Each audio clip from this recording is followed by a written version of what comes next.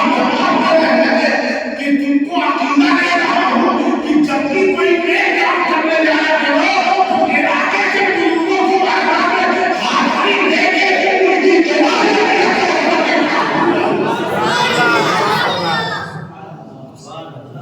تاکہ تمہارا کام پورا ہو جائے. یہ عقیدہ غریب نواز نے ہمارے اولاد کو دیا، یہ عقیدہ حضرت غریب نواز نے ہم کو اولاد کو دیا. اور خواجہ غریب نواز اس وقت کے جتنے راجائیں تھے اس سب راجاؤں کے یہاں مصور کے ذریعے سے تصویر دے دی گئی تھی کہ معین الدین کو ہندوستان آنے نہیں دیا جائے، معین الدین کو ہندوستان آنے نہیں دیا جائے، معین الدین کو ہندوستان آنے نہیں دیا جائے. مگر خواجہ کو کوئی راج نہیں روک سکا، نہ کوئی ملک والا روک سکا، نہ کوئی بادشاہ روک سکا. خواجہ چلے آئے. میں نے کہا اے خواجہ 365 پروانوں میں آپ کو گرفتار نہیں کیا گیا، آپ رک کیسے گئے، آپ کا روکا کیسے نہیں گیا، آپ کو گرفتار کیسے نہیں کیا گیا. تو خواجہ نے کہا کہ میں تو پہلے ہی تمہارے گرفتار ہو جاتا، جب میں اپنی مرضی سے چلتا، میں اپنی مرضی سے نہیں چلتا تھا، میں محمد کے اشارے پہ چلتا تھا، میں اپنی اشارے پہ چلتا تھا. تو کیا وہ ہے جو اپنی مرضی سے چلتا ہے وہ کبھی نہیں رکتا، جو کبھی نہیں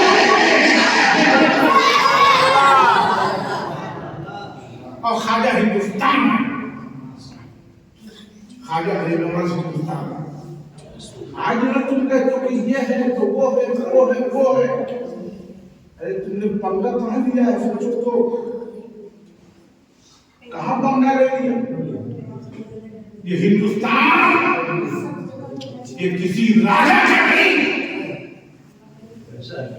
یہ ہندوستان کسی کی باتوں کی نہیں، یہ ہندوستان کسی انگریز کا ملک نہیں،